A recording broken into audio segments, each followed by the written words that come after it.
Yo, what's going on, guys? And today, coming from the Chicago Sun-Times, is a report that outside of Buzelis is that the Bulls are having a fire sale. And Joe Cowley says that Buzelis isn't entirely untouchable, but that the Bulls are willing to part with anyone on the roster if they felt it would make the Bulls a better product long term and help them keep their 2025 top 10 protected draft pick. A source reiterated that Karnisovas has come down on what the team felt were unrealistic asks from earlier in the season, but still doesn't want to just give away guys, which is interesting in itself. So I want to hear your thoughts down below in the comment section. We knew that going into the season, they were looking to trade Zach LaVine and Nikola Vucevic. I think Zach LaVine has done a good job of rebuilding his value in comparison to where it was to start the season. So has Vuce. Vuce is shooting 55% from the field, 40% from three, 10 rebounds a night, just under a block and steal a game, 3.5 assists, 20 points. And I think I've said it before, a lot of teams who are looking for somebody in the $20 million range to be a sharpshooter and a 20-point per game scorer, I don't think there's a better option outside of obviously Cam Johnson, but that is going to be available is Nikola Vucevic. But the Chicago Bulls are a team that have signaled this season its willingness to explore old trades. And why not? As I've said before, this team has not rebuilt truly in what seems like forever.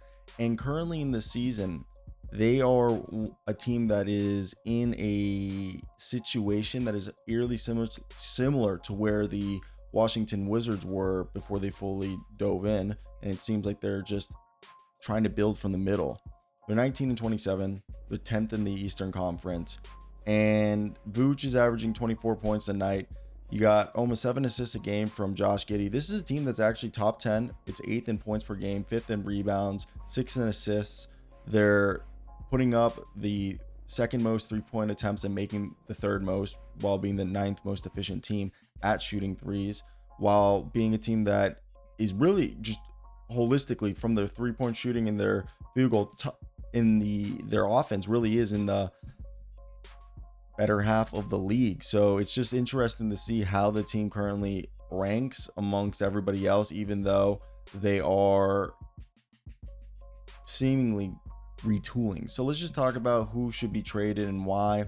I think obviously Vooch and Zach LaVine, let's just pull the plug on those, because it feels like forever that they've been having those guys, and the longer you keep them on the roster at this point, the more the value deteriorates.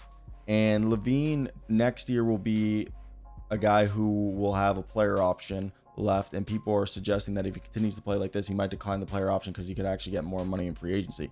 Vooch becomes an expiring. Lonzo Ball, it was reported at the beginning of the year that if they didn't trade him, he was going to get bought out. Now, to me, Kobe White is another guy who becomes an expiring after this season. So I think he's a player that probably peak value at this point. So having him available for trade would be huge, because I think you could get a first round pick for him. I think same goes, Jalen Smith has another year on his deal, but if there are teams just trying to make money moves where they're trying to do some salary cap gymnastics and they say, hey, we'll give you a big who's making double what Jalen's making, but we'll give you draft capital as a trade sweetener. I think that's something that could happen.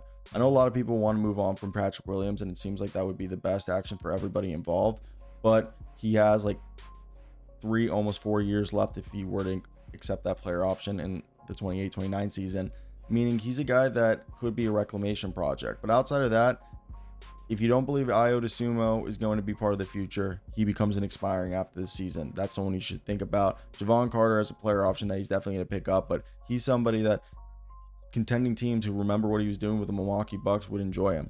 I think the ship has sailed on Chris Duarte. Buy him out, use salary dump him, whatever. Try to figure out what do you have in Dale and Terry. Contending teams will give you a second round pick at least for Torrey Craig. Taylor Horton Tucker and Julian Phillips was kind of like roster filler. But outside of that, yeah, I think now Josh Giddey and Matas are both very interesting players, as I think when you look at the team who are trying to basically be more proactive in their approach, as I think they're showing a desire to more than likely just be better. And again, as you guys saw in the beginning of the video, we remember at the beginning of the year that they were going to explore trades for both Levine and Vooch later in the season. And we showed you in the beginning of the video that the recent report from Cali saying is that they're looking at everybody. And I would not be surprised if they just want expiring contracts and young players with draft picks. This way, they'll look for teams that want the scoring punch that Zach LaVine and Vooch could provide.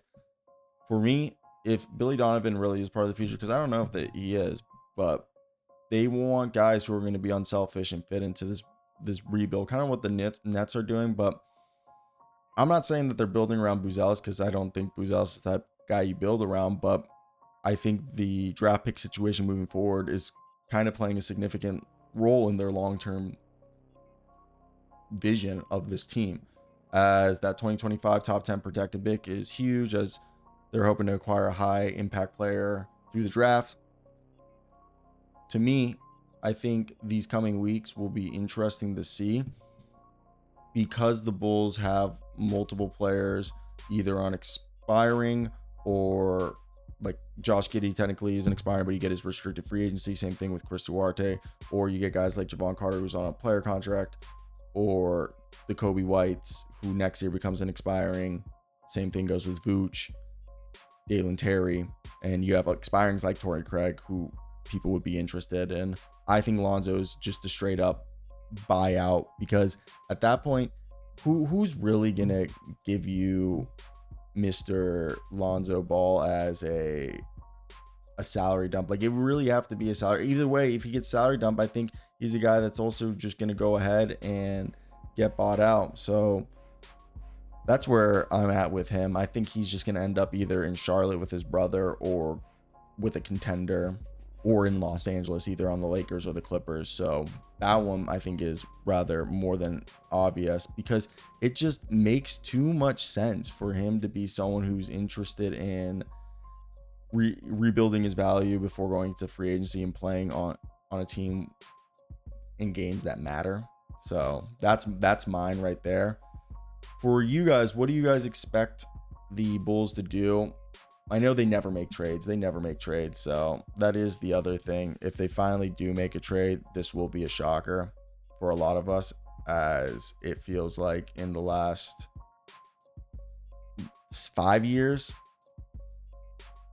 this is a team that honestly tries to be as reluctant and hesitant as possible when it comes to the trade market, because it feels like as if their belief system makes them have the idea or the illusion that they're good at development or continuities, what's going to work for them. Clearly, this is a team that needs to figure it out, because I don't know, it just feels like they're just wading in the water. It's the rule of insanity, doing the same things and expecting different results.